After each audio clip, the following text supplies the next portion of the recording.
All right, looks like we are live. Welcome everybody to my weekly Sunday live stream where I go live here on YouTube every Sunday at around 11:30 in the morning is normally when I go live here on YouTube.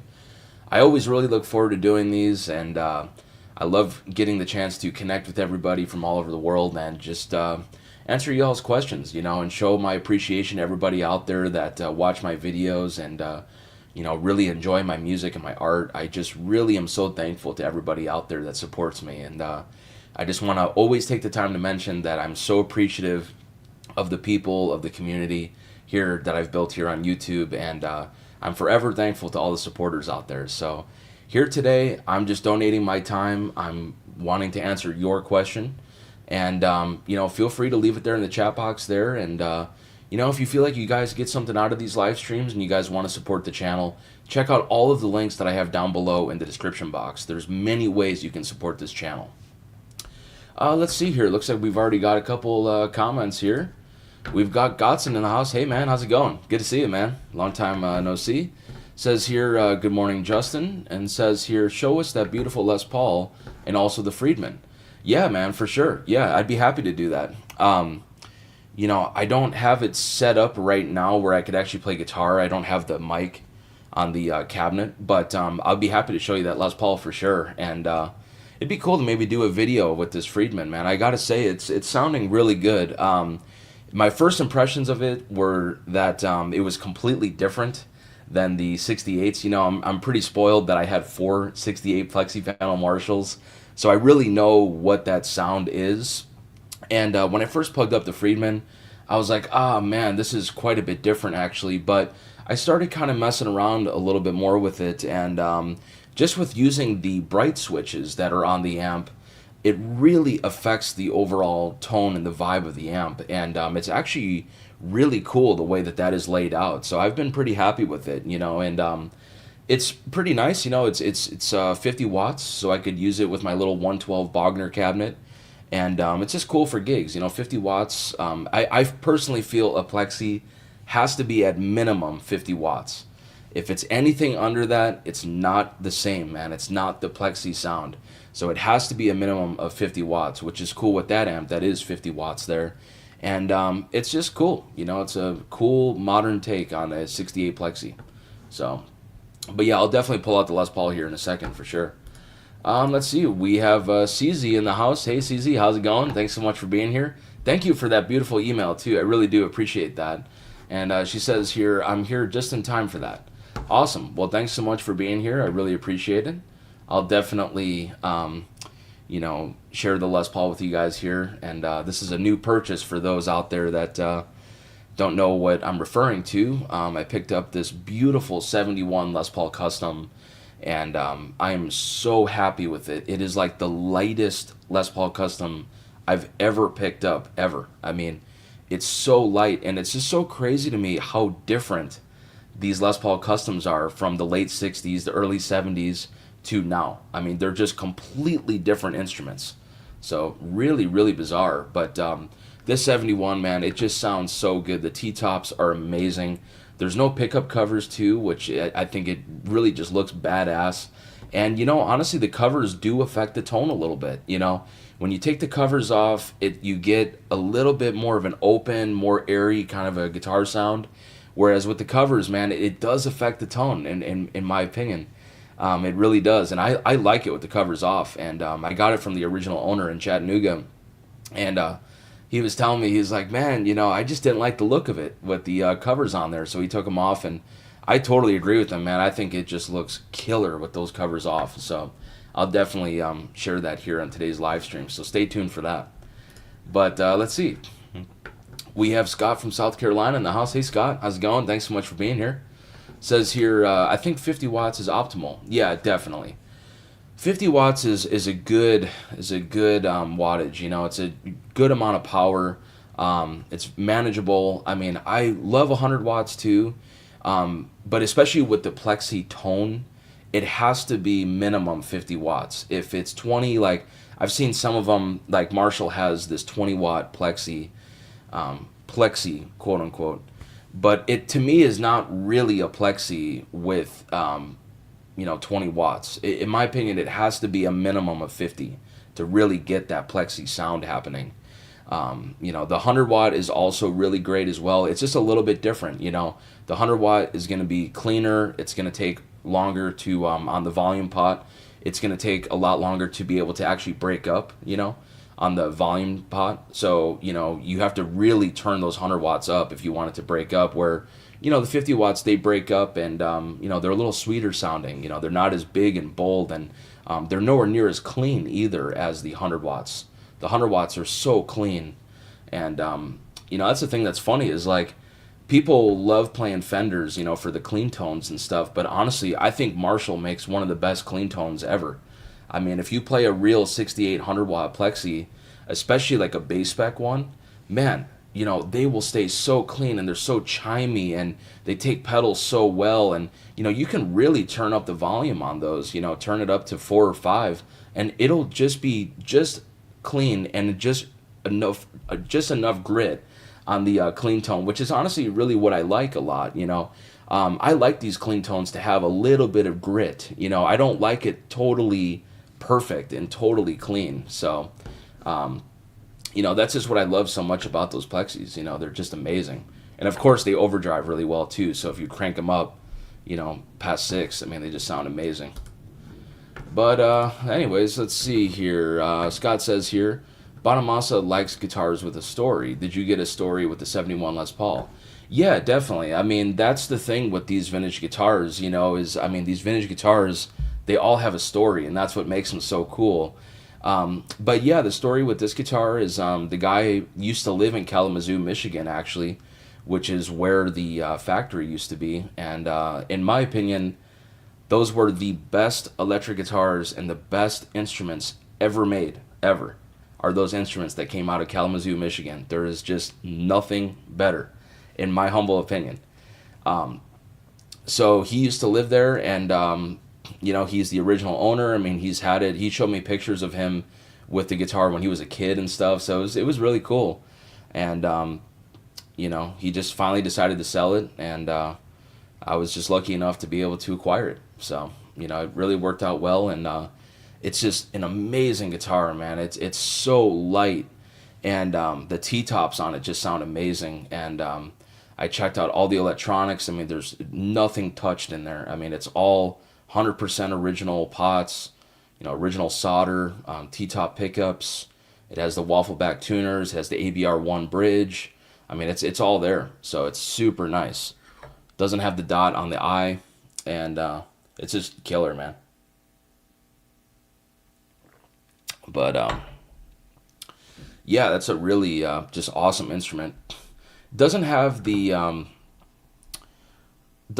original case. It has a chainsaw case, which would have been a little bit later, so it's definitely not the original case. But they are actually better than the original cases. Those original cases from Gibson were not good at all, man. They were terrible back in the day. So it's kind of nice to actually have that chainsaw case. It's a little bit more protected in there. So, but other than that, yeah, I mean, it doesn't have the original case, and it doesn't have the original pickup covers because he took them off back in the day because he just hated the way it looked. And I don't blame him, honestly.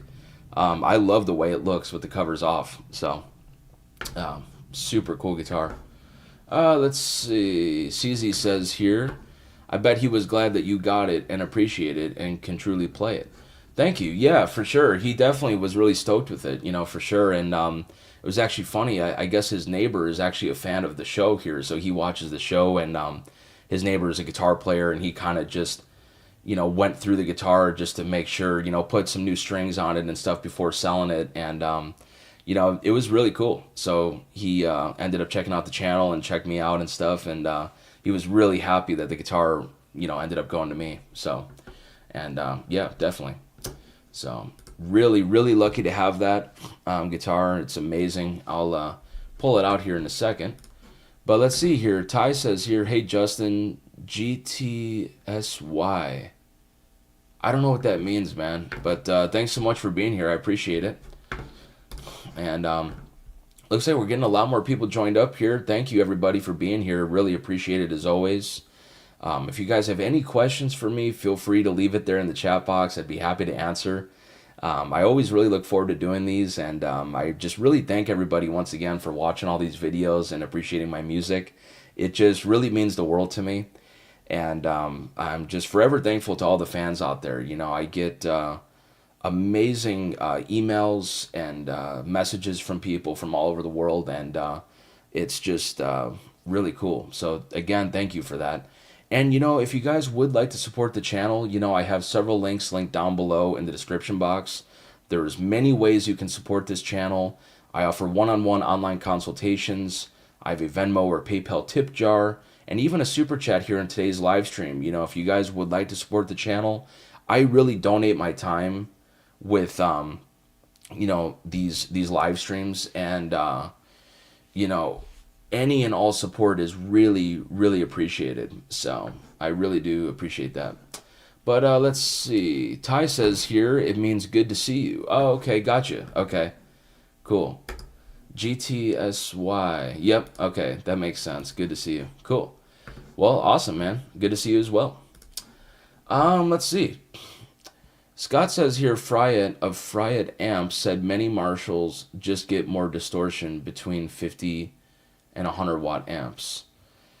Yeah, I mean, it's just with 100 watts, it's gonna be more power, so it'll stay cleaner for a little bit longer on the volume, But yeah, it's more headroom. It's just a bigger sound. It's a much bolder tone. Whereas the 50 watt, it'll break up a little sooner, and it's just a little bit sweeter sounding. It's not quite as big and bold as the 100 watt, but it also depends on what spec Marshall you're playing through. If you're plugged up to a lead spec, then yeah, you're definitely going to have more distortion. But if you're playing a bass spec, it's very clean actually. You'd be amazed at how clean that those amps stay, and it takes pedals so well. And I mean, you would never even want to play a Fender with how good the clean is on a Marshall. It's very chimey, very mid-rangey. It's just like the perfect amount of grit.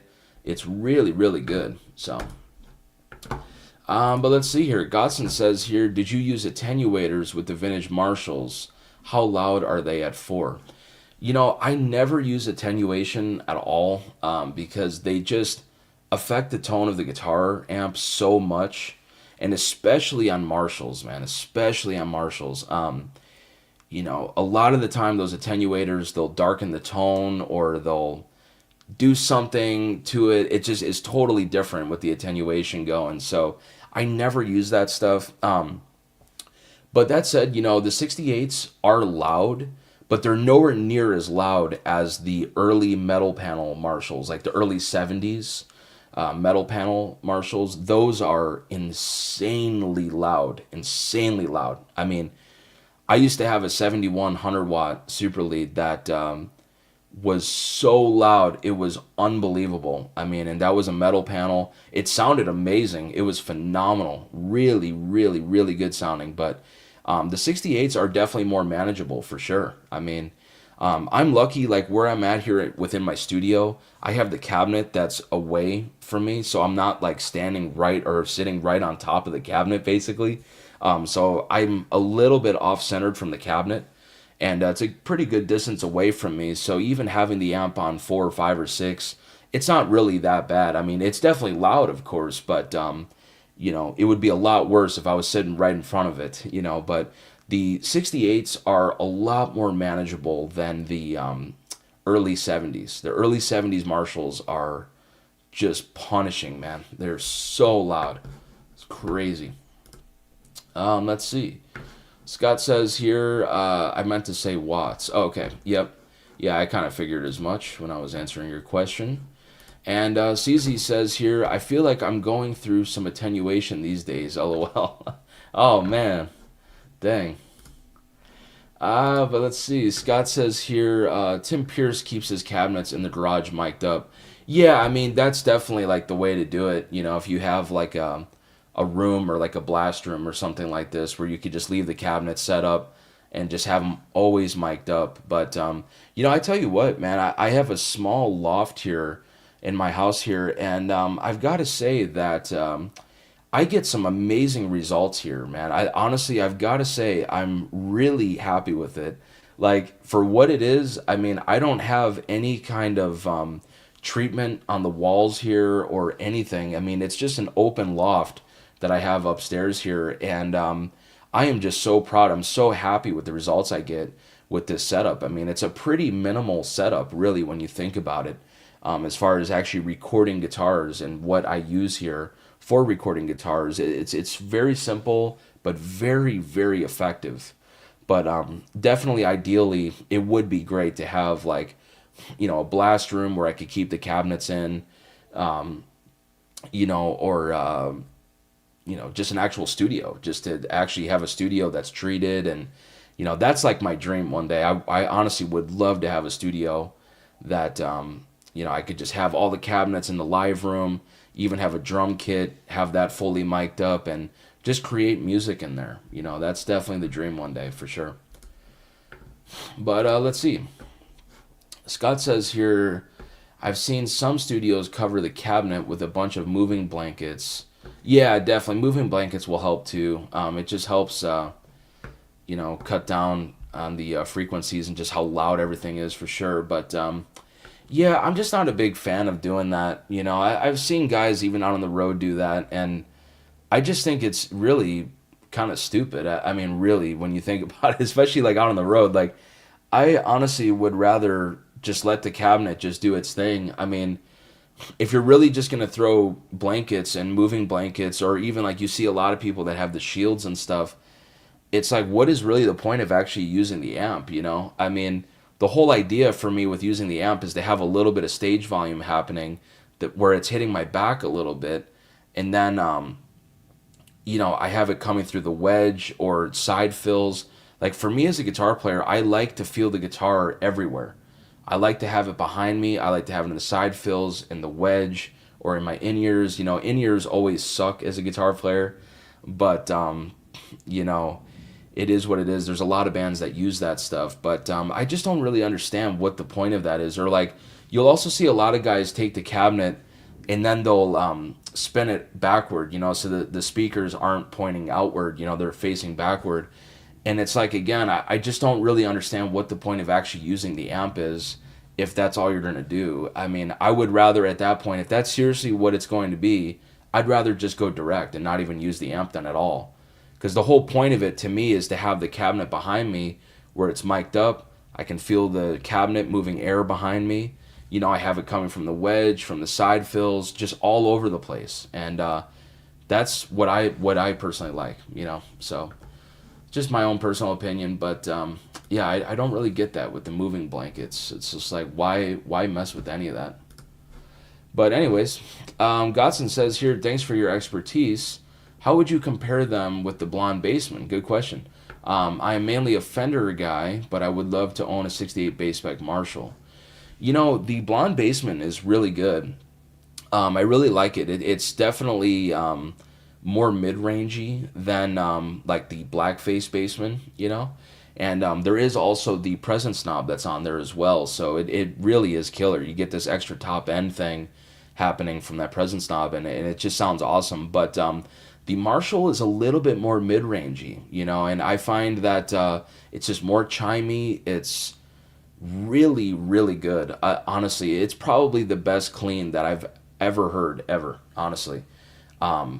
I honestly would never even want to play a Fender if I had a bass spec Marshall, which I'll probably regret selling that, to be honest, that 50 watt that I had. I mean, it's an amazing amp, but it is phenomenal. I mean, it's one of the best. But the Blonde Bassmans are really cool. They're really cool. I mean, and honestly, you could get them for a pretty good deal. I mean, they're not that expensive, and they take pedals really well. They just sound great, man. They sound really good. There's a little bit more top end with the Presence knob, and a little bit more chime in comparison to the Blackface Bassman, just in my opinion. But it's not quite the Marshall, honestly. It's not quite the Marshall. Let's see. CZ says here, you sound better this week, Justin. Where's your next road destination? Thank you. Yeah, I appreciate that. I came down with a gnarly cold again, And it's just kind of weird. Like I literally had just gotten sick, like not that long before I just most recently got sick. So kind of crazy there. But yeah, I'm definitely feeling much better now for sure.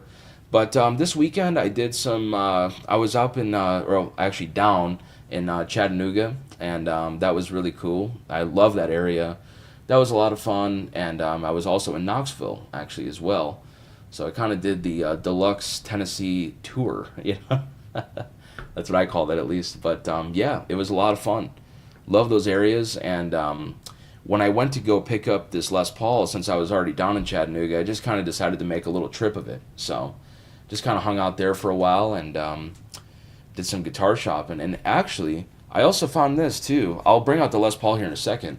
This is pretty cool here. This is a Univox. See if we can get this to focus. Here we go. Yeah. This is a Univox Super Fuzz. Really collectible and super rare. But these sound really cool, man. These are really, really good sounding. I picked this up as well in Knoxville, which was cool. So it's a fun pedal here for sure. But yeah, so that's what's up. And then other than that, I'm honestly kind of slow this month. You know, I don't really have very much going on this month, actually. I'm just kind of staying here in town. I'm going to be writing a lot. You know, we currently have 6 tracks that we're working on right now. So really excited about that, and trying to get together here this week and try to, work on that material for sure. So that's kind of this month that's really what my plan is. I have some gigs, but not that many really. So kind of slow. So I'm going to be doing a lot of YouTube and just writing a lot of new music. So stay tuned for that. And let's see. Godson says here, yes, go to Carter's now and take it back. Yeah, it's tempting, man. It's tempting. You know, but it's just one of those things. It's like, I love that amp so much. I mean, it's phenomenal. And all of the Marshalls sound amazing, man. I mean, that I can sign there. The 100-watt Plexi is incredible. The lead spec 50 watt is amazing. The bass spec is amazing. I mean, they're all amazing, but it's just like, man, I have them listed, you know, the 50 watts are 12 grand each, and then the 100-watt Plexi is 15. So when I'm hearing these numbers, I'm kind of like, man, it's kind of hard for me to say no to not want to sell it at that price, you know. So, you know, everything has a price, and you know, if somebody's willing to pay it, which I know they are, I've already had multiple offers on the stuff, you know, and they're already on hold, actually, the 100-watt and the 50-watt lead spec. So, you know, they all sound amazing. I mean, they're incredible. So, but it's just, you know, when I hear those dollars, man, I hear, you know, 12,000, 15,000, I'm kind of like, I think I'll sell it for that, you know. But that's what it takes. That's what it takes to, you know, buy those, you know. I'm not willing to sell it otherwise. You know, I'll just hang on to it. It's all good. You know, those are the prices and that's the money it's going to take for me to want to sell it, actually. So, that's another thing I'll say there. But let's see here. We have James in the house. Hey, James, how's it going? Thanks so much for being here. Appreciate it. Says here, have you tried these Tone Master amps? Love your playing, dude. Thank you, James. I appreciate that, man. That's awesome.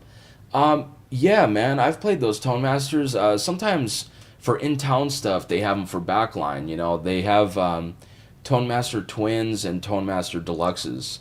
And, you know, they're different than the tubed version of it. But I honestly have to say, if you're somebody that is just kind of gigging like locally, kind of playing like small clubs or something like this, that's a pretty good option, you know. And honestly, if you're looking at some kind of digital amp modeling unit or something, I honestly would go that route, man. I would get one of those Fender Tone Masters. Like, I wouldn't even mess with a Kemper or, you know, Quad Cortex or Fractal Effects or whatever.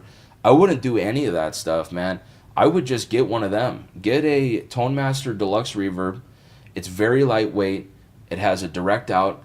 And what's cool with those amps is that you actually get stage volume. You know, you can have some air. You know, you can move some air. And that's the big problem with those amp modeling units. You know, is like you got to run a separate power amp, then it's a power amp out into a cabinet, and it doesn't sound that great either. You know, in my opinion, it just does not sound good. Um, and honestly, I've got to say that those Tone Master, the deluxe reverb, I think that could be a very good option for somebody that is looking for, you know, maybe they're looking at buying like a digital amp or something, like a Kemper or Fractal. Honestly, I wouldn't mess with any of that stuff. I would just get a Tone Master Deluxe reverb and just hit it with some real analog pedals, and you're there. I mean, it works for sure. You know, for me, I still love the tubed Deluxe Reverb Reissue. It's one of the best amps ever made. I mean, it's absolutely incredible.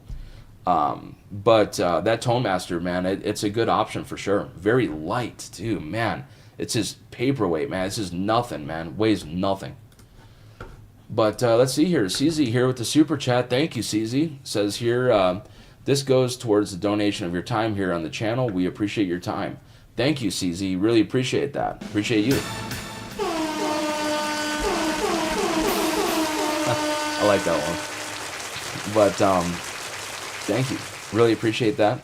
And, you know, if you guys would also like to support the channel, you know, if you guys would like to throw a super chat or even a little love in the Venmo or PayPal tip jar, you know, any and all support is, again, really appreciated. I mean, I just donate my time here on these live streams. I literally make nothing on this stuff, like at all. So, I mean, I just like to donate my time and connect with you guys and, you know, answer y'all's questions and just show my appreciation to everybody out there that watch my videos. You know, it really, really means the world to me. And this community is absolutely amazing too. So I just love hanging out with you guys. So, but that said, I don't make anything on this stuff whatsoever with these live streams. So any and all support is really, really appreciated. Let's see. Scott says here, do you have backup in-ears? Yes, I do. Another musician says he uses KZZS10 Pro, which sound good, but under $50 from Amazon. I ordered a pair for home playing. That's awesome. I have no idea what that is, KZZS10, but that's awesome. You know, you got to have a backup set of in-ears for sure because they're just they're very fragile and they just take a beating on the road. And, you know, they're very unreliable, to be honest with you. They're very, very unreliable. And sometimes what happens is like, you know, sweat will get in there or just like crud will get in the earbud too. So you got to constantly, you know, clean them out and stuff and make sure that, you know, it's all cleaned out and because sometimes what will happen is like all this like junk will get in there and the earbud will actually stop working. I've had that happen to me before where literally just the right side is working or just the left side is working. And now you're literally monitoring an entire mix off of one earbud. And that's the thing that just drives me nuts with in-ears, honestly, is they're just so unreliable. It's like, man, just give me a wedge. Like, just give me a wedge and I can hear everything. All the connections are done. They're all there. I don't have to worry about an earbud. I mean, I understand for some of these bigger stages, like, you know, if you're moving around a lot and you just want to be able to monitor everywhere, obviously the in-ears are the way to go for sure. But it just sucks playing with them as a guitar player. You know, you totally lose the whole experience of playing guitar. Like, the whole fun of it, playing live at least, is like you're hearing the guitar from your cabinet, like I was talking about earlier on stage. You know, you're hearing it from the wedge, you're hearing the room, you're hearing the side fills, like you're hearing guitar just all over the place.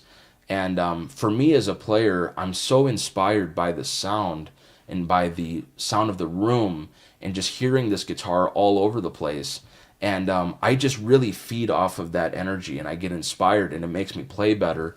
Whereas like the in-ears, you're so locked in your own head, you know, because everything is right here. It's so direct. And you're not hearing the room at all. And, you know, people try to throw like room mics up or try to throw up like crowd mics and stuff to try to hear the crowd and stuff. But it's still not the same. It doesn't do the same thing at all. So it's kind of a pain in the ass, but there's a lot of bands going that route. Let's see. James says here, thanks for that. No problem. And CZ gives here a heart emoji. Thank you. Appreciate that as well. But yeah, folks, once again, if you guys feel like you got something out of today's live stream and you guys would like to support the channel, be sure to check out all of the links that I have down below in the description box. I'm offering one-on-one online lessons where I'm teaching people from all over the world. You're actually seeing and hearing the exact setup that I use for these one-on-one online consultations. Everything is shot on a 4K definition camera. It's all pro video and pro audio. And what's so cool with these lessons is that you'll actually get a recorded copy of the lesson itself at the very end. So you could just simply download the video and rewatch it as many times as you want. So for more information on this, hit me up at jkm4231@gmail.com. That's jkm4231@gmail.com. It's also linked down below in the description box. And while you're down there, I'm a Sweetwater Music affiliate partner, so if you guys are looking to purchase a deluxe reverb tone master like we were talking about a little bit ago here in today's live stream, just simply click the link down below, and I just get a small little commission off the sale. It doesn't cost you guys anything extra whatsoever. It's just another cool way to support the channel, and if you're already looking to buy some kind of gear, you may as well just do it. It doesn't cost anything extra, and once again, just a really cool way to support the channel. But I also have a Venmo and a PayPal tip jar, and if you guys would like to even throw a super chat here in today's live stream, once again, I don't make shit on these live streams. So, I just donate my time, so any and all support is really appreciated. And thanks again so much for listening. I really do appreciate it. But let's see here. Glenn is in the house. Hey, Glenn, how's it going? Thanks so much for being here. Says here, I just bought a 76 Gibson Firebird. Cool. Sounds great, except for the bridge pickup. Any suggestions? What's up with the bridge pickup? Maybe it's too bright or something, or what? The thing is with those Firebirds, like I had that Firebird 5, and they have the 500K pots in their stock. So they're really bright for sure. So, I mean, you got to definitely use the tone knob and try to take out some of the high end. But, there's a lot of guys, like even Tom, man, he'll change them out for 250K pots, to take out the high end. So, I mean, I would just say use the tone knob. Try to darken it up a bit. And, the other thing is, too, actually, is I don't know if you use like a Noble's ODR1, but that pedal is really cool with the Firebird, actually, because the Firebird is so bright, and the Nobles has so much low end, and it's like a low to medium gain drive, and that guitar with that pedal really just pairs up really, really well, actually. So maybe take a look at that. Take a look at maybe getting like a darker drive pedal or something like this. I don't know exactly what your setup is, but try to re-EQ it a little bit so that you can take out some of the top end. Let's see. Scott says here, have you ever played bass on a gig? No, I haven't. Seems like there's a lot less bass players than guitar players. The thing is I mean, there's a lot of bass players actually. But the thing is they're really kind of getting phased out, unfortunately, because a lot of bands now are using tracks, and they can just put the bass on tracks. And, to be completely honest, it's sad because I'm not for this, but the people in the crowd honestly don't care. They don't even realize it. You know what I mean? So that's just kind of a sad reality of what's happening now. Is there's a lot of bands you're starting to see now that don't even have a bass player or a real human playing bass, because they just have them on tracks, so it's kind of a thing that's getting phased out, which is unfortunate. But yeah, man, there's a lot of bass players here. I mean, still, of course, like, session players, or for guys that are working here in town, those bands aren't using tracks. They still have live bands and stuff. So there's definitely still work for bass players. But unfortunately, with the touring thing, there's a lot more bands that are deciding to go against even hiring a bass player, which, for me, I like seeing real humans playing music. I think with tracks, like, it can really help a performance. It can really help out a 4 or 5 piece band, because there are some certain limitations, like maybe there's some kind of crazy effect or some kind of crazy sound from the record that is just not possible to do with a 4 or 5 piece band. And I understand, because also the program that runs these tracks, they're also controlling video walls, they're controlling lights. A lot of bands are using Kempers or Axe-FXs, and it can control the program changes on those things. So it's really involved, the whole technology and the program that is used to run all of this stuff. So I definitely understand, for a big production show, you got to have it. But it's just kind of a thing, man, with bass players, man. I don't know what the future really holds for bass players, to be honest with you. It just seems like more and more bands you're seeing are just not even bringing on an actual bass player. But for me, I like seeing real live people playing live music. That is what it's all about, in my opinion. Let's see. Did anybody watch any part of that tribute to Dickie Betts? Derek Trucks, in memory of Elizabeth Reed, did a solo. Never seen anything. Okay, wow. That's awesome. That's really cool. Derek Trucks is an amazing player. I mean, he's just phenomenal. In my opinion, probably the best slide player ever. I mean, he plays with so much emotion too that it's just incredible. You really feel what he's playing. But I did not see the tribute. That sounds really cool, though. I'll have to definitely check it out. Is it on YouTube? I would imagine so, probably. But I'll have to check it out.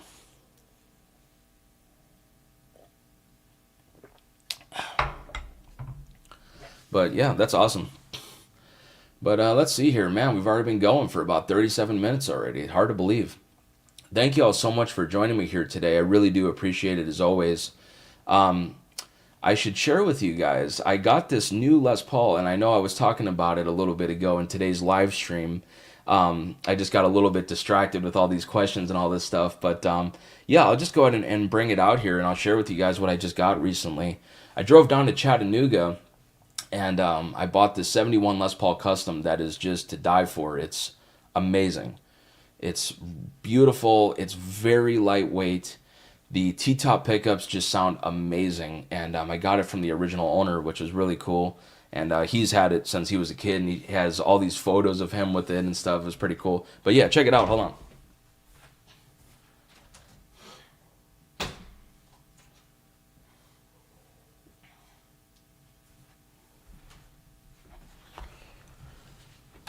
Here it is here. 71 Les Paul Custom. No dot on the eye. T-top pickups. Got the ABR. It's got the witch hat knobs. And it's just so lightweight, man. It's just awesome. It feels great to play.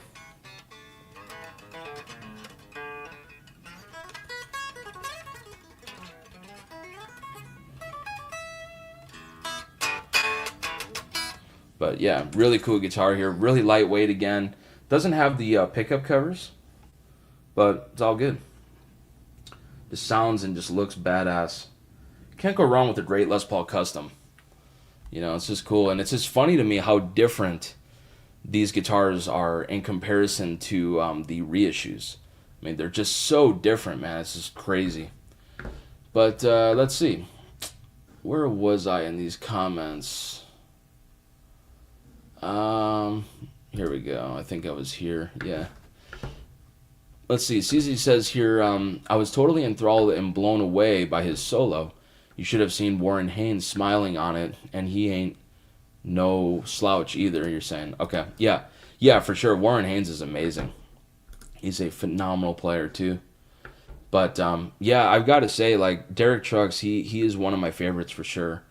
He's just awesome. I mean, he just plays with so much emotion, you just really, really feel it, and he's just excellent. So let's see, somebody posted something, and you can go song by song. Some stuff I picked through the kids did a good job. Cool, that's awesome. I'll have to check it out on YouTube for sure. But let's see, Scott says here, can you properly intonate with the thin bridge? Some 50s bridges didn't have enough saddle travel to intonate. Yeah, well, I mean, a lot of those early bridges, I mean, the reason why you can't really intonate them properly is because they're actually not located in the right place on the body. A lot of the time you'll see like if all of the saddles are all the way back on the ABR1, that's most likely because the actual bridge needs to be placed a little further back. So that's a lot of the time. That's something to take note of for sure when you're looking around at these guitars, because you see that a lot. You'll see the ABR and it's like, huh, those saddles are like really pushed back. I wonder why. Well, that's really why, because it's because the actual location of the bridge itself is not placed right. So that's the big thing. And really with these saddles, you should really see like a staircase look to the saddles. And what I mean by that is like, the low E is down a little lower, the A string is up a little higher, the D string is up the highest, then the G string comes all the way back down pretty much, and then the B string comes up, and then the high E string comes up from there. So it's kind of like a staircase kind of a look on the ABR1.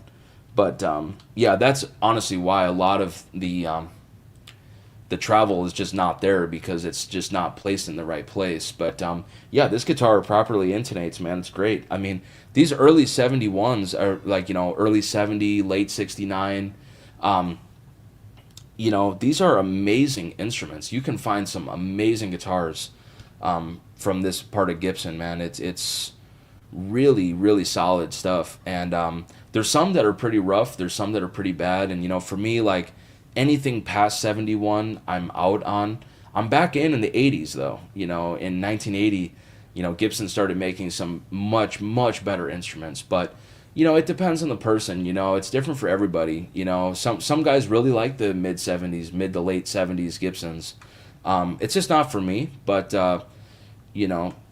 there's no right or wrong way to do it, So, but that said, you can find some amazing instruments from this era of Gibson, late 60s and early 70s, man. There's some really cool guitars. And the T-tops just sound killer. Let's see. James says here, looks amazing, man. Well deserved. It's rare to find a light one and not a boat anchor. Yeah, totally. Yeah, that was the thing, man. Like when I, first had seen this guitar, I was kind of like, oh man, it looks cool in the photos and stuff, but you just never really know until you get your hands on it, and that's why I was driving out to Chattanooga to go check this guitar out and buy it, most likely. But the whole time I was just thinking, I'm like, is this thing gonna be good? Like, is it light, or is it gonna be a boat anchor? Like, what's it all gonna be like? What's it gonna sound like? How's it gonna play and stuff? But as soon as I picked it up and I took it off the guitar stand that the guy had, I was like, wow, this is the lightest Les Paul Custom I've ever picked up, ever. I mean, I couldn't believe it. And, I plugged it up, man, and it just sounds killer. So it was like everything that I wanted. I was like so thankful, because you just never know, man. And that's the thing. Like, it's so hard for me to buy guitars online without actually playing them or, plugging them up and just feeling the weight, feeling the neck and stuff, and seeing if there's any overspray, because that's another whole thing. I mean, if there's spray on it, I'm out. I'm not going to buy it. It's just, I hate overspray, and that was just such a common thing. You see that a lot on a lot of vintage guitars, and sometimes, man, with that spray too, like they use such a thick spray on the back of the neck, and it just drives me nuts. But this guitar is totally mint, man. It's just killer. No spray whatsoever. It's very light. It's just amazing. Amazing sounding guitar. But let's see here. CZ says here, sorry, talk to text. Makes me sound like I'm 5. Oh, all good. No problem. And James says, wow. Thank you, man.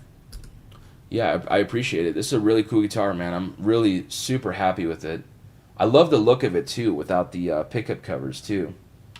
But, yeah, I got it from this guy that used to live in Kalamazoo, Michigan, and which is literally right where the factory was. And, I just got it just the other day, and, he's had it since, I think it was like he bought it in 1973, so Um, Pretty cool. But yeah, really cool guitar. And I also got the Super Fuzz too, which is really cool. I was talking a little bit about it just a little bit ago, but these are really cool, man. These sound great. Really hard to find too. This is a really nice example of this too. I've got to say, it's clean. Got the battery door and all that, so pretty cool. But yeah, folks, once again, if you guys have any questions for me, feel free to leave it there in the chat box. I'd be happy to answer. And if you guys do feel like you guys would like to support the channel, and you guys feel like you got something out of today's live stream, I have several links down below in the description box. I offer one-on-one online consultations. Everything is shot on a 4K definition camera. It's all pro video and pro audio. And what's so cool with the lessons is that you'll actually get a recorded copy of the lesson itself at the very end. So, it's really an amazing platform. And, you're actually seeing and hearing the exact setup that I use for those lessons. So for more information on this, hit me up at jkm4231@gmail.com. It's also linked down below in the description box. And if you guys would like to support the channel, I have several other links as well. I have a Venmo tip jar or a PayPal tip jar, or even a super chat here in today's live stream.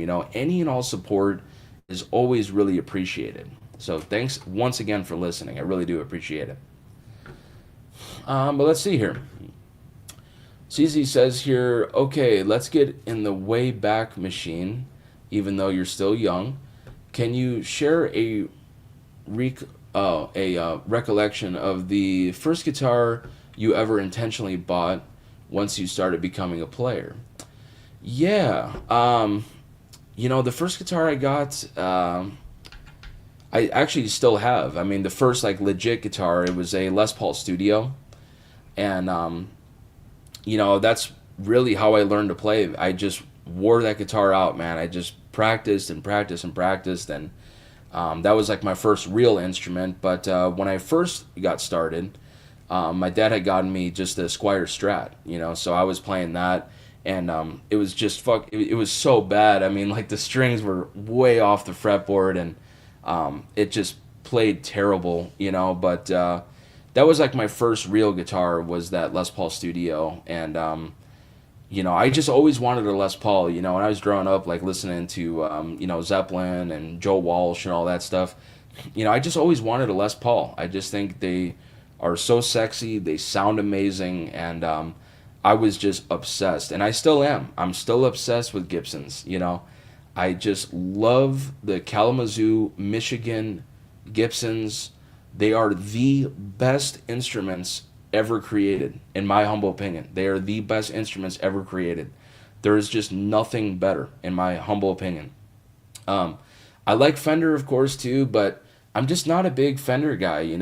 I like a Strat and a Tele, of course. They're great, but I just love Kalamazoo, Michigan Gibsons. I'm just obsessed with them, still even to this day.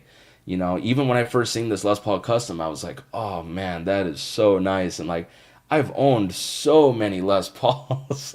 Now at this point, it's just crazy. And I have an R9 already, but I don't know, man. Every time I just see one, I'm just like, oh man, that is just beautiful. And I just love this stuff. I love Kalamazoo, Michigan Gibsons.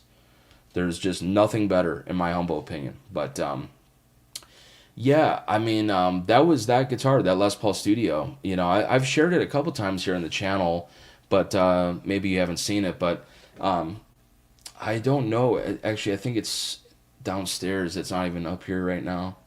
Otherwise, I would show you here. But yeah, I still have it, and I still play it every once in a while too. I mean, I'm kind of over that guitar now at this point. I mean, obviously, when I pick up a guitar like this, it's just totally different than a Les Paul Studio. But this guitar is just awesome, and I still want to keep that Les Paul Studio just because it brings back so many memories. Like I was saying, I mean, I really learned how to play on that guitar. I just practiced and just kept on, jamming with different musicians and playing in bands and just practicing, learning records, and it just takes me back every time I pick up that guitar. So still have it. But let's see. We have Brian in the house. Hey, man, how's it going? Good to see you. Says here, hello, Justin. My first lesson was great. Still working hard on the material, going to take some time to perfect. Appreciate that I can refer back to the video, and yes, Les Paul's rule.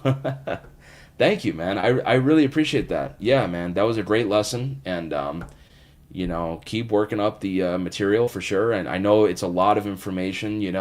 I just try to really make it worthwhile for everybody. I want people to really get a lot out of this, and I just don't feel good if you know I just personally want it to be good, and it's like my standard is set so high, like it really has to be solid, it really has to be good, and I just don't like charging people money if it's not going to be a really good product. I wouldn't feel good, like if I just filmed that on an iPhone or something like this. I just wouldn't feel good about it. But I think the platform is just amazing too. Being able to have the recording where you could just go back and rewatch it. I mean, it's a professional studio quality video too. So it's just really awesome, man. So keep working on the material. I know it's a lot, but once again, I just really want it to be worthwhile for everybody that's doing it. So, because I really do appreciate everybody, doing these lessons and, supporting me. So, but great to see you, Brian. Thanks for being here. Let's see. CZ says here, of course you wanted a Les Paul, Justin. We channeling Glenn Miller and his song called Kalamazoo. Yeah, that's cool. Yeah, I just honestly think, these Kalamazoo, Michigan Gibsons, they are just the best instruments literally ever created. I mean, there is nothing better, in my humble opinion. Just absolutely nothing better. The ones that they make here in Nashville, they're just not the same instruments. I'm sorry, they're just not. I even picked up my R9, comparing that guitar with this, and they're just different instruments. And I know a custom is different from what that guitar is. It's a 59 reissue, but, it's just still, man, like, I picked this stuff up, and it's like for how much money that they're charging now, too, for these reissues, it's just silly, man. I mean, you could find something like this, for around or maybe a little bit more than what the reissues are going for. And for me, I would much rather have this than the reissue stuff, for sure. But that said, to say something nice about the reissue stuff, the custom buckers do sound good. They do sound good, I've got to say. Let's see. JNJ is in the house. Hey, man, how's it going? Says here, currently have a Les Paul standard, considering making a jump to an R9 or a Les Paul custom shop. Yeah, I mean, I would definitely get an R9. I mean, I think it just depends on what you're going for. I don't know what kind of player you are, but, if you're going for like more of a drop D kind of more modern kind of guitar tone, I would recommend like a custom, for sure. But, the R9s are great, man. I mean, the custom buckers sound awesome.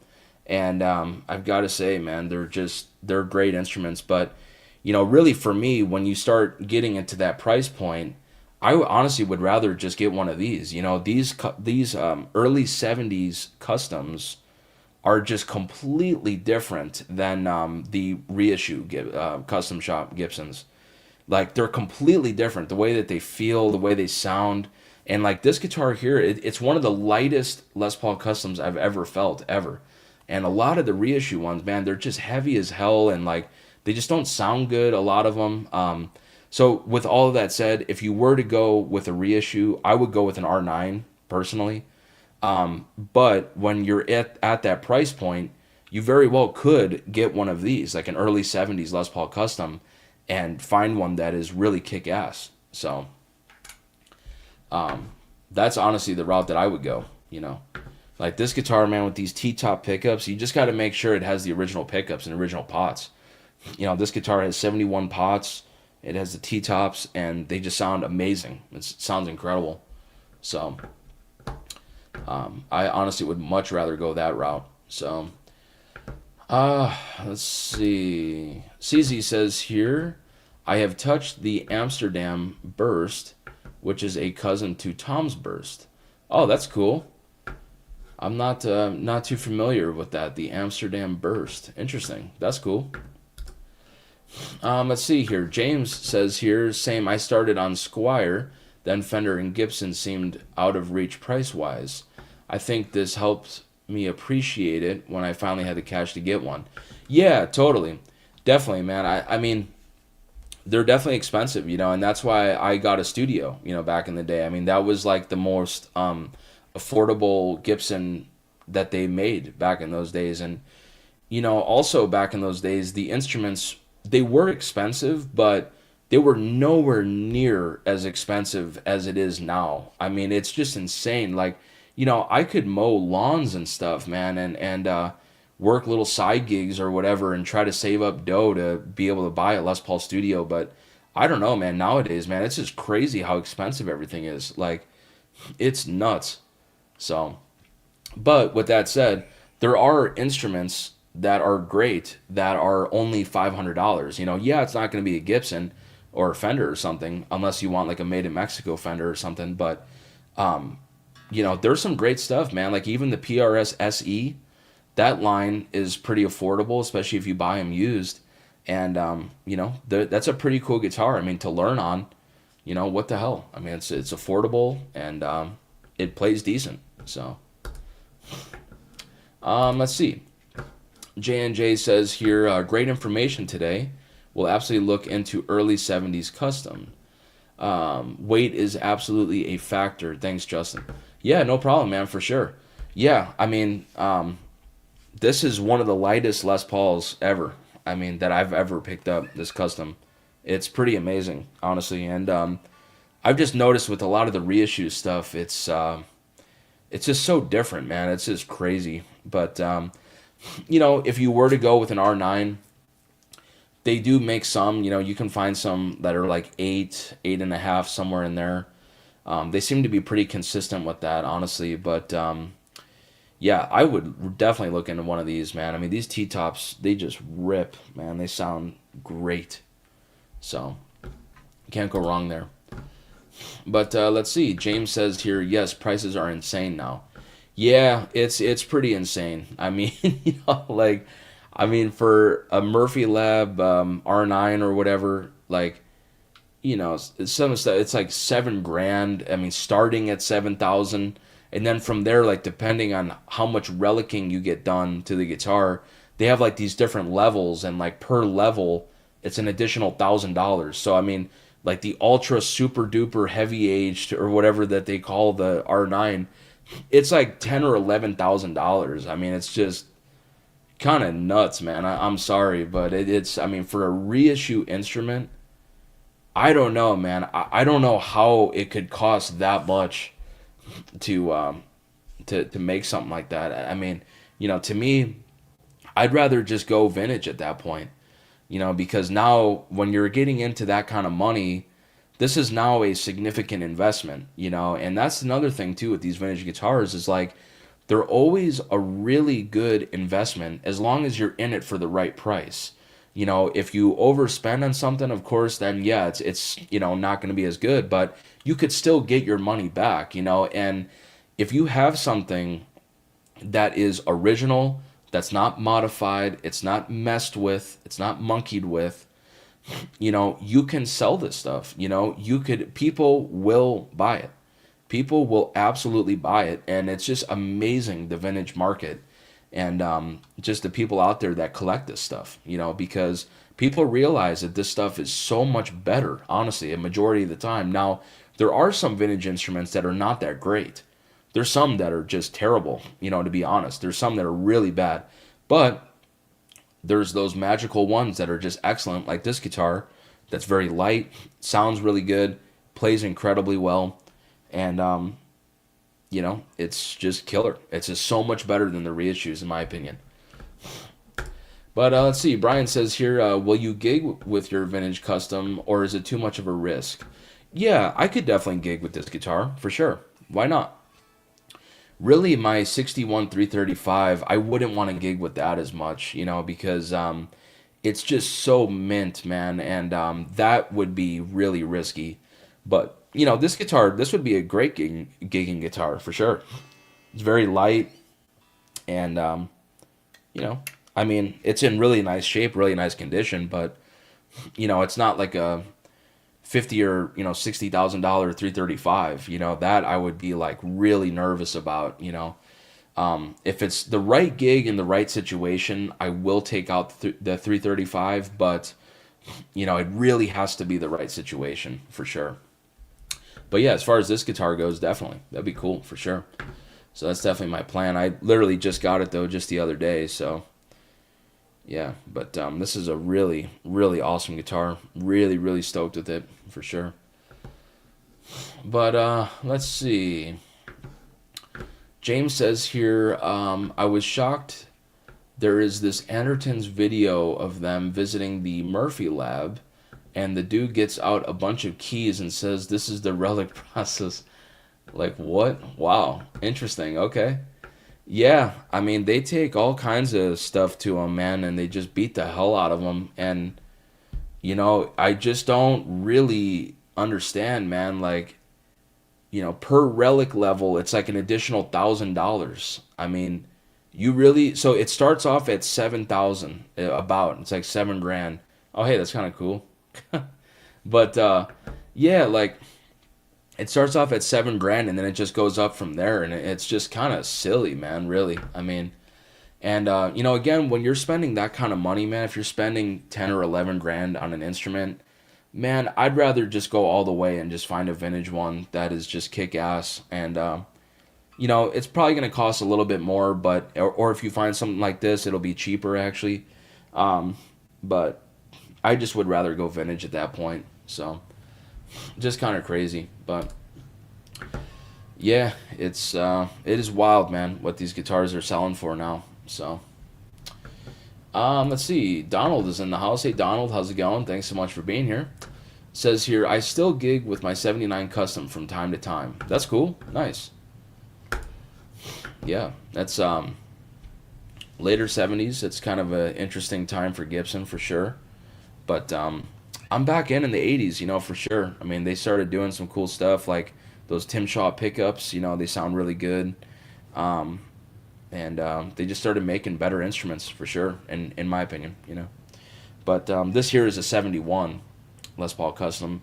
Has 71 pots. It's got the witch hat knobs, and then it's got the T-tops. It's got the waffle back tuners as well, which these tuners are really, really rare, man. They're really, a lot of these guitars, man, people always were modifying them, changing out the tuners. They were changing out the knobs, like modifying it in some way, so it's really hard to find one of these that are actually, really original and really stock. So this guitar is just a great example of this here. So, but let's see here. P. Lowles, hopefully I said your name right there. Appreciate you being here. This is a new name here. Says here, just picked up a used Marshall SV20 head and caught your review of yours. The thing rips, man. Super portable and right volume for your weekend warriors. That's awesome, man. I'm glad you're enjoying it, man. That's great. Very cool. Thanks so much for watching the video, man. Appreciate it. I honestly forgot I even had a video up there of that.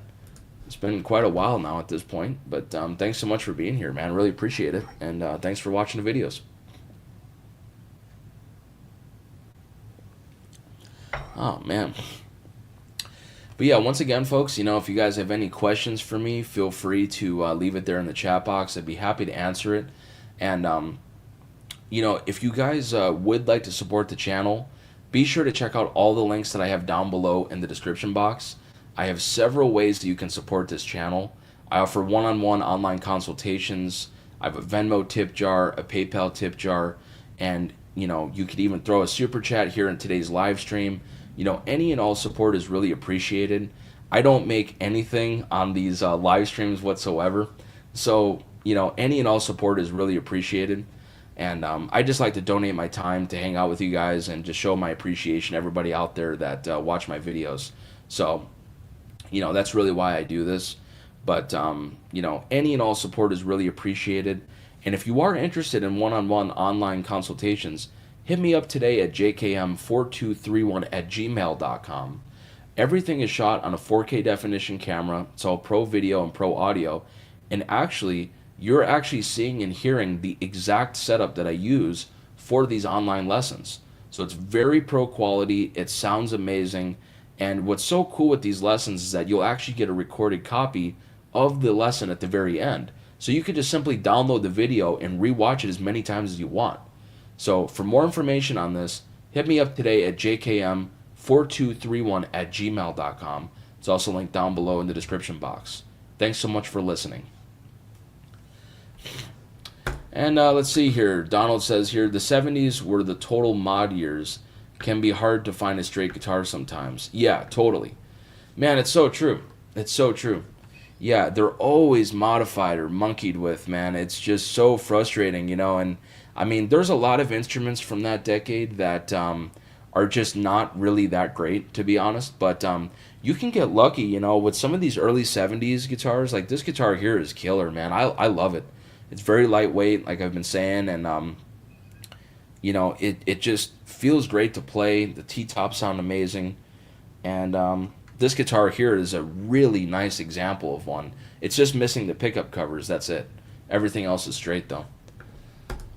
But let's see here. Donald says here, I'm late to the chat. What happened to the Firebird 5? Man, I decided to sell it.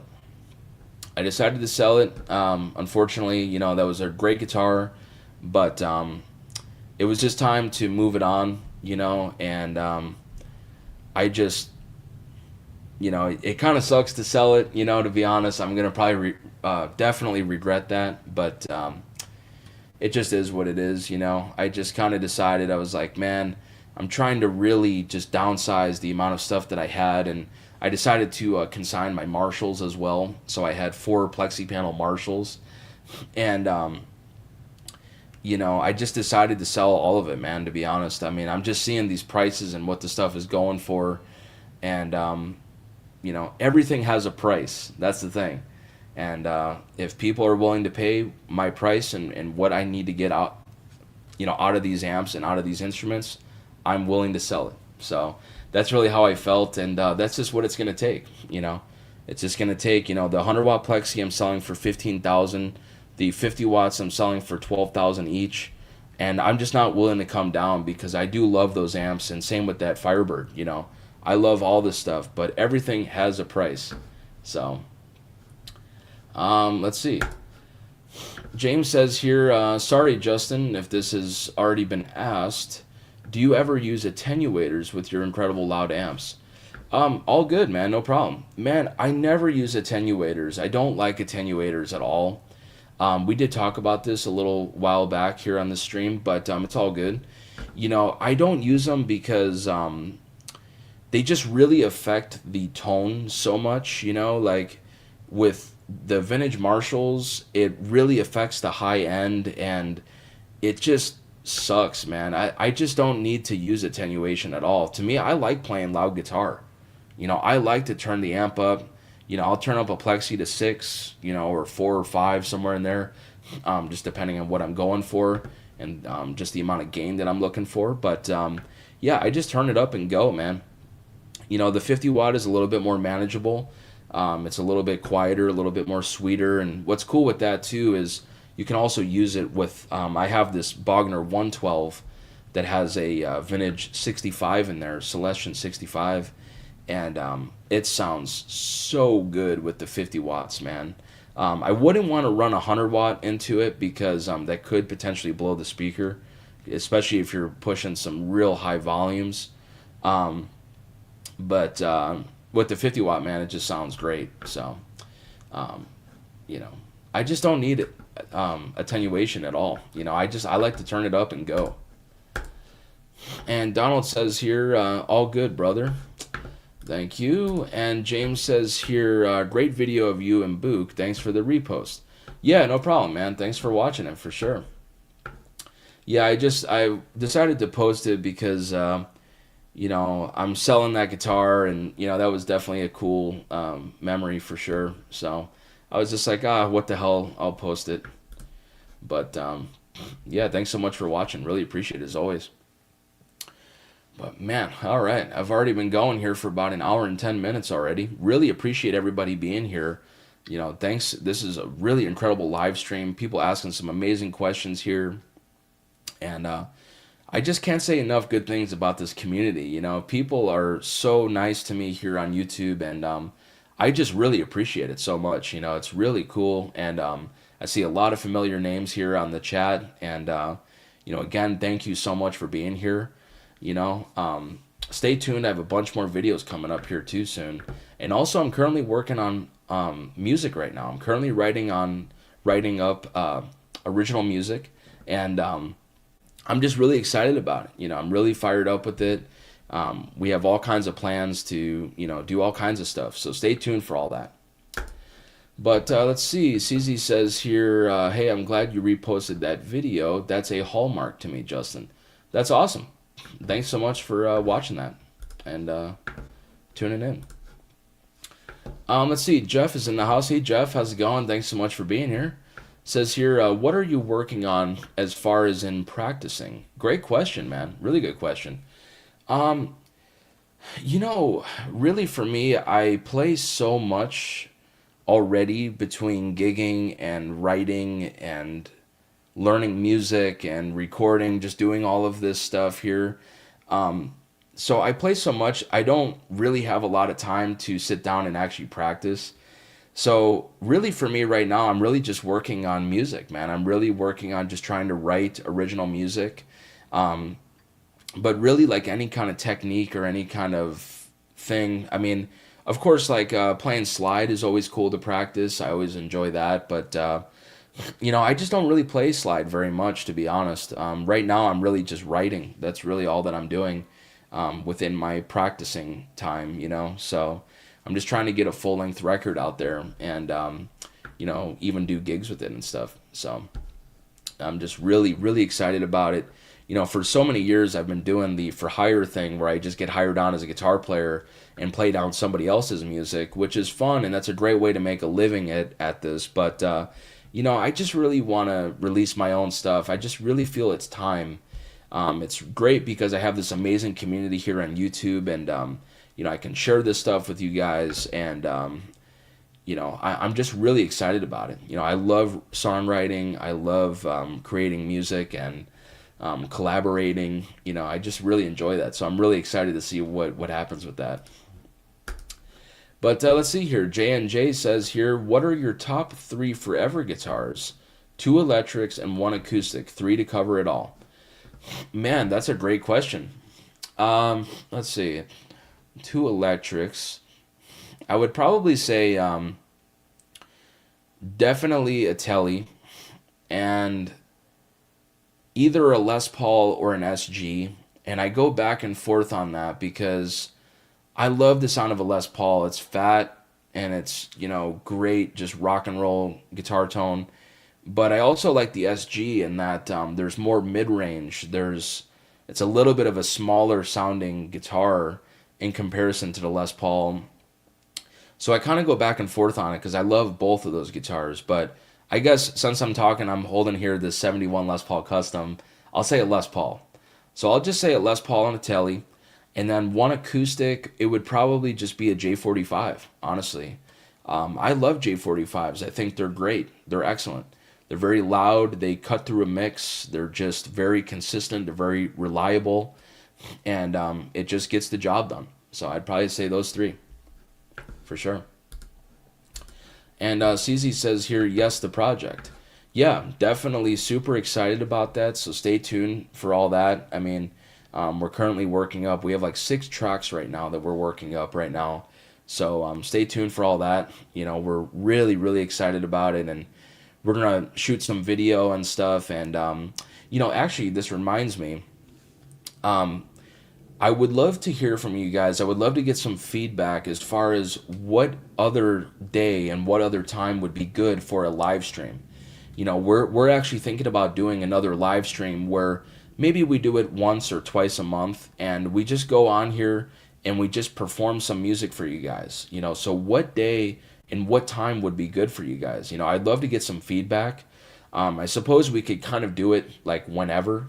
I mean, it doesn't really matter, but I just kind of like to hear from you guys and see like what time would be good, or just to get some kind of feedback at least. So let me know what day and what time would be good for that. But eventually the plan is going to be that we're gonna just share our original music with you guys and survey you guys, and see what you guys think.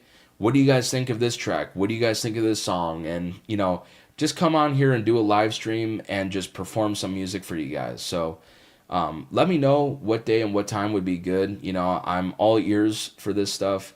So I know it's going to take a little bit to kind of dial it all up and find the perfect time and stuff. But, I would love to get some feedback. And, I think it's really going to be amazing, though. I mean, we have an amazing chemistry together. I think the combination of my guitar playing with his vocal is just excellent. And if you haven't already checked it out, be sure to check out the Led Zeppelin cover that we did. We just had some fun, we just wanted to get something out there and just announce that we're working together and that we're collaborating. So be sure to check that out. I think it came out really, really good.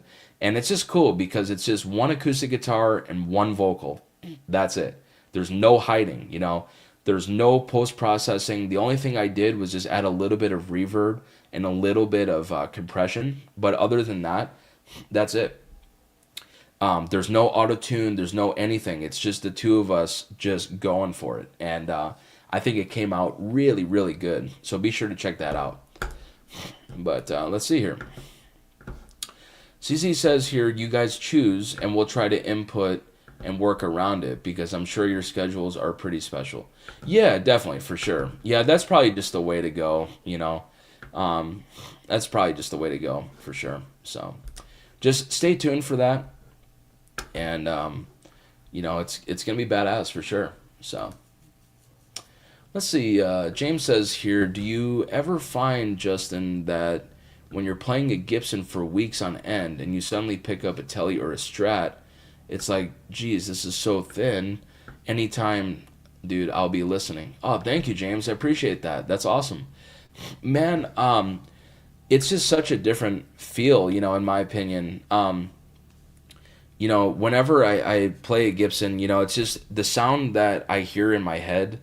This is just what I'm hearing, is the humbucking pickups, a fat Les Paul or an SG. Like, whenever I pick up a Strat or a Tele, it's such a thin single coil kind of guitar tone that it's not the same for me. It is a different feeling, and I play a lot different with that tone because my ears are responding to what it is that I'm hearing. I'm hearing this much brighter guitar tone. It's not as fat.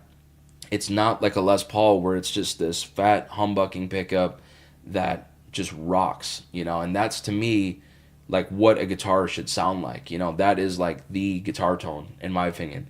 That's just what I hear in my head, So that's the big thing. It really just changes the way that I play a lot.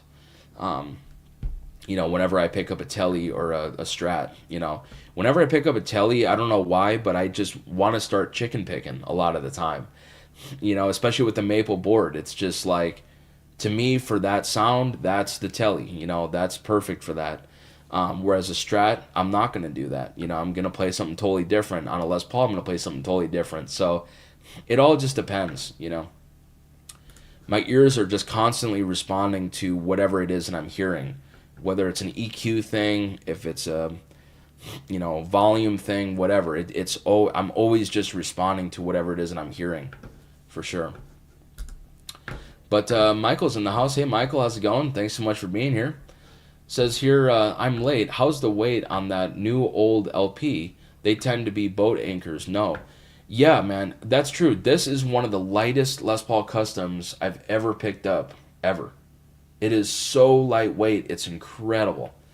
And as soon as I picked it up, I drove out to Chattanooga to go and buy it. And, man, I took it off the guitar stand, and I just felt the weight immediately. And I'm like, oh, man, it's so light. And this is a 71, and these early 70s Gibsons, you can get lucky sometimes and find some really great instruments. They're very light. These T-top pickups sound amazing in this thing. It has the original pots and the witch hat knobs. And this guitar just kicks ass. It just rocks, man. And I am so happy with it. But really, as you start to get into the mid to late 70s, that's where you start to feel like how heavy that these guitars are, and just the craftsmanship in general is just so different with that era of Gibson. It's just bizarre. But so it's not for me, but it depends on the person. There's some people that really like them. So, but this one in particular is very light. Let's see. Excuse me.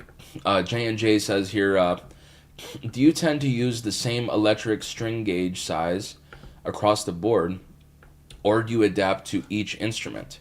Yes, I just use the same. It's just the 10s, the Addario, NYXL, and that's all that I use.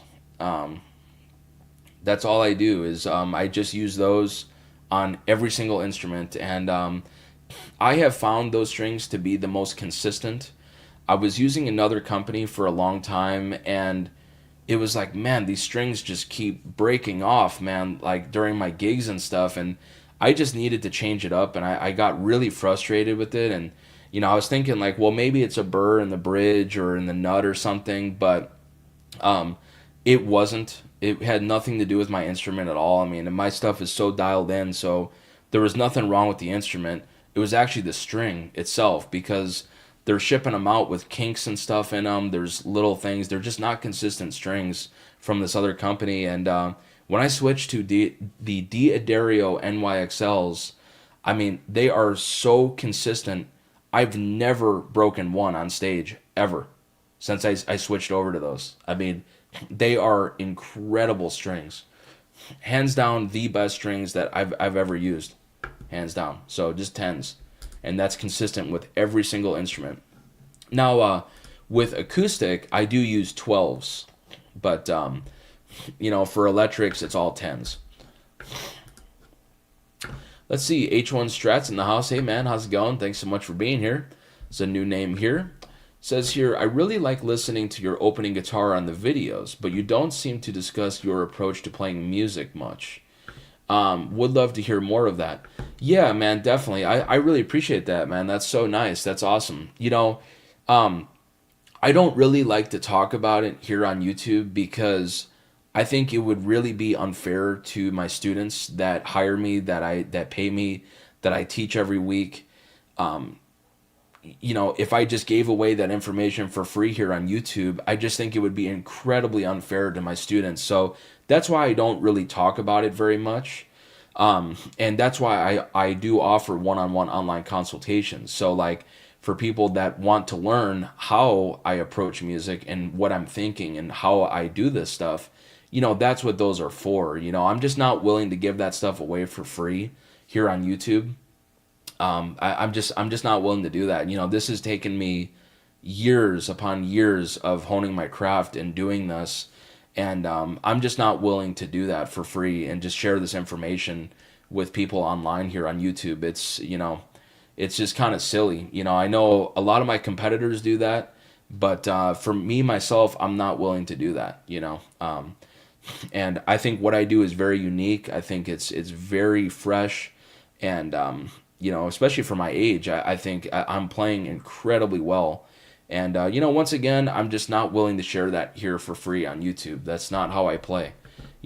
This stuff, this is all I do for a living. I just play guitar. That's it. That's all I do. So I'm just not willing to, share that information for free. And as I say, it's taken me many, many years, man, to dial this in and to get it just right to how I like it, and to get my playing to this point right now. So once again, that's what my online lessons are for. So, but really appreciate the comment. Thanks so much for being here. Appreciate that. But yeah, I love writing music. Again, I'm currently working on my own music right now with this amazing singer, and we're just really excited about it. We're really stoked to see where this thing goes and see what happens. So stay tuned for that. I'm gonna put out a record here, and yeah, just really excited about that. So I love writing music, and it's been a long time coming. I've done the for hire thing for many, many years now at this point, but you know, it's just finally time. I feel really good about where I'm at as a player and where I'm at as a musician, and I'm fortunate enough to have a great community here on YouTube where I can share my music with people, and so that's really what the plan is. So I'm really excited to be writing my own original music instead of playing somebody else's music, because that's really what I've done for the past 10 years. That's all I've done for a living, is literally just get hired on for different tours and work with different artists and stuff. And that stuff is great, and it's a lot of fun. It's a great way to make a living at it. But it's just so rewarding and so fulfilling to actually write your own music. So just really excited about that. But anyways, H1 Strat says here, thanks for the answer. I respect that. Thank you, man. Thanks so much for being here. Really appreciate it. But, all right. Man, I've been going here for about an hour and a half now already. Holy shit. But if you guys have any other questions, feel free to leave it there in the chat box. And, if you guys would like to support the channel, I have several links linked down below in the description box. There's many ways that, you can support this channel. I offer one-on-one online consultations, like I was just saying. You're actually seeing and hearing the exact setup that I use on these lessons. It's all shot on a 4K definition camera. It's all pro video and pro audio. And again, what is so cool with these lessons is that you'll actually get a recorded copy of the lesson itself at the very end. So you could just simply download the video and rewatch it as many times as you want. So for more information on this, hit me up at jkm4231@gmail.com. It's also linked down below in the description box. And while you're down there, I have several other links and ways that you can support this channel. If you want to throw a little love in the Venmo Tip Jar or the PayPal Tip Jar or even a Super Chat here in today's live stream, I don't make anything on these live streams whatsoever. So, any and all support is really appreciated. So thank you once again for listening so much. Really do appreciate it. Let's see. Scott says here, will you copyright your music? Yeah, of course. You have to. But, yeah, I think that's really about it for today, folks. I've been going here for an hour and a half. Had some amazing questions here today, amazing engagement. And once again, thank you so much for joining me. I really do appreciate it. Come on back every Sunday. I'll be live here at 11:30 a.m. Central Standard Time. That's Central Standard Time, 11:30. I'll be live here from my home studio here in Nashville. And, get your questions ready and stay tuned. I've got a bunch of videos coming up too. So stay tuned for all that stuff, and stay tuned for the music that I'm writing. And let me see here. We got a couple other things here. James says here, I've got at least 5 people to subscribe and they aren't even guitar players. Oh, thank you, James. I appreciate that, man. That's awesome. That's so nice. That's really cool. Yeah, well, definitely stay tuned, man. I'm working on some music as well, so hopefully your friends will like that, and just stay tuned for all that stuff, man. I'm trying to make more content that wouldn't just appeal to guitar players. I'm trying to get content up there that's going to appeal to a wide audience. So stay tuned for all that. And let's see, Scott says here, hit the thumbs up, everyone. Yeah, hit the thumbs up. Always forget to mention that. That actually does really help a lot with getting these live streams out there. But, oh well.